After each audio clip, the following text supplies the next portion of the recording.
তো গাইস আজকে আমরা চলে এসেছি আমাদের এসএপি ওয়ার্ল্ডে। আজকে বানানো হবে এখানে চাউমিন, যেটা আমার মা বানাচ্ছে।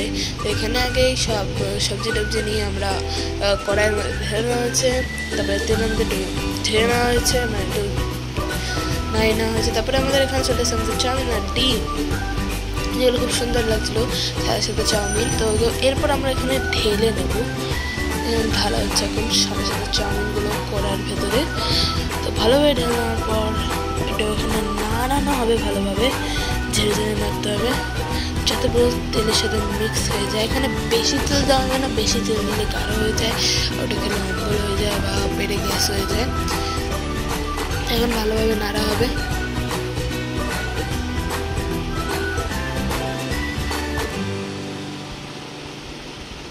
তো এখন এখানে ঢেলে হবে ডিম, যেগুলো আগে দিয়ে ফ্রাই করে সেটা দেখালাম।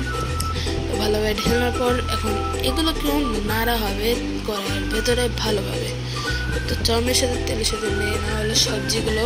বাহ, গন্ধটা খুবই সুন্দর বেরোচ্ছিল, সেন্ট কি সুন্দর সেন্ট। আপনারা যদি থাকতেন আপনারাও বলতেন কি এত সুন্দর সেন্ট, কি সুন্দর। তো সেন্টটা খুবই ভালো বেরোচ্ছে। তারপরে এখানে আমাদের চলে আসছে শসা, যেটা ভালোভাবে কেটে নেওয়া হবে লম্বা লম্বা পিসেসে। তো এখন এটা কাটা হবে কুচি কুচি করে, লম্বা লম্বা পিসেস করতে হবে, যেটা ডেকোরেশনের টেস্টের জন্য খুবই ভালো ছিল। তারপরে এখন আমাদের এখানে সার্ভ করা হচ্ছে। তো আমার মা এখানে সার্ভ করে নিচ্ছে একটা প্লেটে।